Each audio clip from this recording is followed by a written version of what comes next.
নমস্কার, জয় শ্রীকৃষ্ণ, জয় কালী।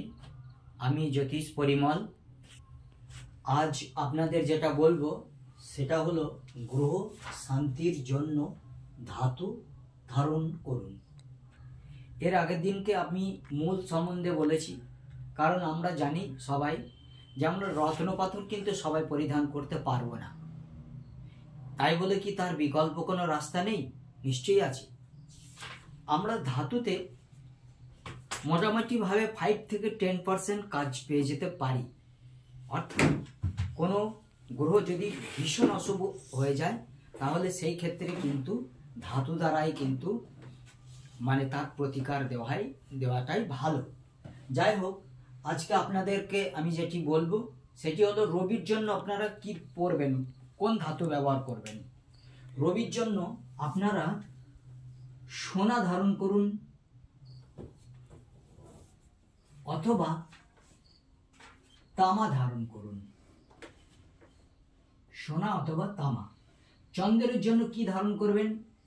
চন্দ্রের জন্য ধারণ করবেন শঙ্খ বা নাভি শঙ্খ। নাভি শঙ্খ।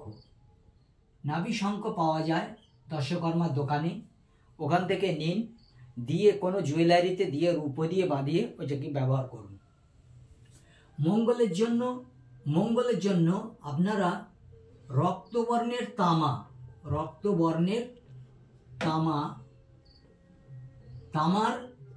তামার বালা ব্যবহার করুন। বালা এই যেমন আমি পরে রয়েছি, এরকম তামার বালা আপনারা ব্যবহার করুন। বেশ।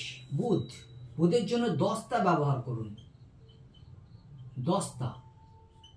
দস্তা এরকম ছোট একটি দস্তা, মোটামুটি ওই 15 থেকে 20 গ্রামের মধ্যে একটা দস্তা, ছোট দস্তা ফুটো করে আপনারা এখানে ব্যবহার করুন বা কোমরে ব্যবহার করুন। হ্যাঁ, কাজ হয়ে যাবে। বৃহস্পতির জন্য আপনারা সোনা অথবা রূপোর ব্রেসলেট ব্যবহার করুন। দেখবেন ভালো কাজ দেবে। সবচেয়ে কস্টলি সেটা বলবো শুক্রের। কারণ শুক্র এমন একটি দেখুন, শুক্র হচ্ছে দৈত্য দেবতা, দৈত্যাচার্য শুক্রাচার্য, প্রেমের গুরু শুক্রাচার্য। তা ওনাকে দিতে গেলে কিন্তু একটু বেশ হেভি না দিলে কিন্তু ওনার মন ভরে না। এই জন্য ওনার ক্ষেত্রে কি চলে গেছে? প্লাটিনাম, যার মূল্য অনেক। প্লাটিনাম, পয়লাকার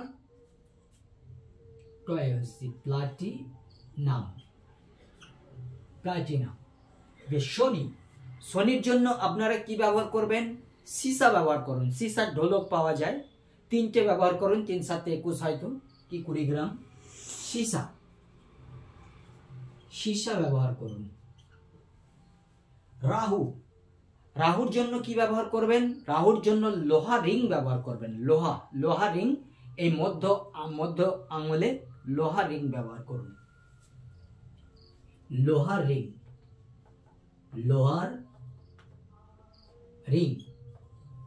রিং এই মধ্যমা আঙুলে ব্যবহার করুন।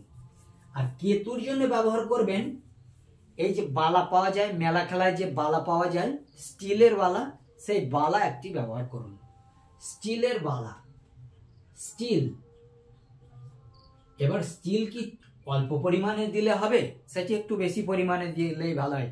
যেমন ধরুন, কেতুর ক্যাকসাই আমাদের এই ছোট আঙুলে পড়তে হয়, কনিষ্ঠ আঙুলে, কিন্তু এখানে যদি একটি রিং ছোট পারা সিসার পড়ি তা বেশি ওজন হবে না। এই জন্য আমাদের ওই একটা স্টিলের বালা পরাই ভালো। স্টিলের একটা বালা কোনো মেলা খেলায় পেয়ে যাবেন, বেশি দামও না। যাই হোক, এই ব্যবহার আপনারা করুন। দেখবেন ধীরে ধীরে আপনার গ্রহের কিছু পরিবর্তন ঘটবে।